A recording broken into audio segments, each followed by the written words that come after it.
ప్రభువైన యేసుక్రీస్తు వారి పరిశుద్ధ నామములో అందరికీ వందనాలు తెలియజేస్తున్నాను. ఈ రోజు 30వ తేదీ మే నెల 2026 సంవత్సరమున ముచ్చినపల్లి నుండి ఖమ్మంపాడు వరకు క్రీస్తు రాజ్య సువార్త ప్రకటిస్తూ పాదయాత్ర చేస్తున్నటువంటి ఈ యొక్క కార్యక్రమాన్ని గురించి మీరు ప్రార్థన చేయవలసిందిగా ప్రేమతో మనం చేస్తున్నాను.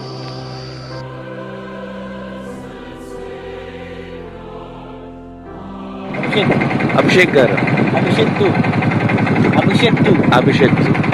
గారు మరి ఆటోలో ఇక్కడ నుంచి ఖమ్మంపాడికి తీసుకెళ్దామని గొల్లమందల నుంచి మరి ఎంతగానో ఆశపడి ఉన్నారు. వారికి ప్రభువైన యేసుక్రీస్తు వారి పరిశుద్ధనామములో వందనాలు తెలియజేస్తున్నామండి. వందనాలండి. ఇదిగోండి ఒక పేపర్ ఉంచండి, అది చదువుతా ఉండండి. నేను రానులేండి, పర్లేదు. థ్యాంక్ యూ అండి. వందనాలు.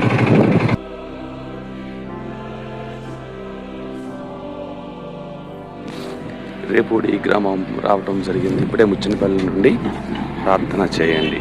ప్రభు నామకు స్తోత్రములు. ముచ్చినపల్లి, రేపూడి, గొల్లమందుల, తర్వాత ఖమ్మంపాడు వెళ్ళనయ్యున్నటువంటి పాదయాత్ర గురించి ప్రార్థన చేయగలరు. ప్రభువైన యేసుక్రీస్తు వారు సకల బాధల నుండి విడిపించగలరు. ఆయన పడిపోయిన వారిని లేపగలడు. ఆయన శక్తిహీనులకు బలాబుద్ధి కలుగజేయగలడు. ప్రతి వ్యసనం నుండి విడిపించగలడు. నెమ్మది, శాంతి, సమాధానం అనుగ్రహించగలడు. ప్రభువైన యేసుక్రీస్తు వారు సకల బాధల నుండి విడిపించి, విజయం ఇచ్చి, గెలిపించి నిలబెట్టగలిగిన మహా గొప్ప దేవుడు. జ్ఞానం ఇస్తాడు, బలము, శక్తి అనుగ్రహిస్తాడు. మన భవిష్యత్ ప్రణాళికల్లో ప్రతి విషయంలో ఆయన తోడుగా ఉండి రక్షించే మహా గొప్ప దేవుడు.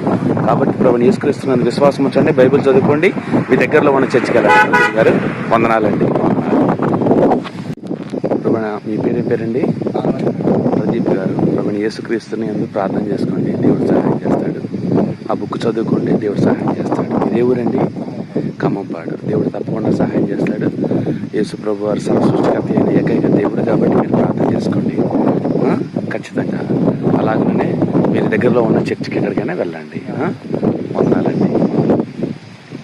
ఈ యొక్క మార్గంలో ఈ యొక్క రేపూడి అలాగనే గొల్లమందల మధ్యలో ఉన్నటువంటి ఈ యొక్క క్రాస్ రోడ్డు మధ్య నుంచి దేవుని బిడ్డలారా, ఈరోజు శనివారం మే 30వ తేదీ 2026 సంవత్సరం దిగ్విజయంగా దేవుడు తన మహా ఉచితమైన కృపను బట్టి ఉచ్చినపల్లి నుండి ఖమ్మంపాడు 10 కిలోమీటర్లు మరి ఈ యొక్క క్రీస్తు రాజ్య సువార్త పాదయాత్రలో భాగంగా దేవుడు నడిపించినందుకు, దేవుని రాజ్య సువార్త ప్రకటన చేసినందుకు దేవునికి స్తుతులు, స్తోత్రములు చెల్లించుకుంటున్నాను. అందరికీ వందనాలు.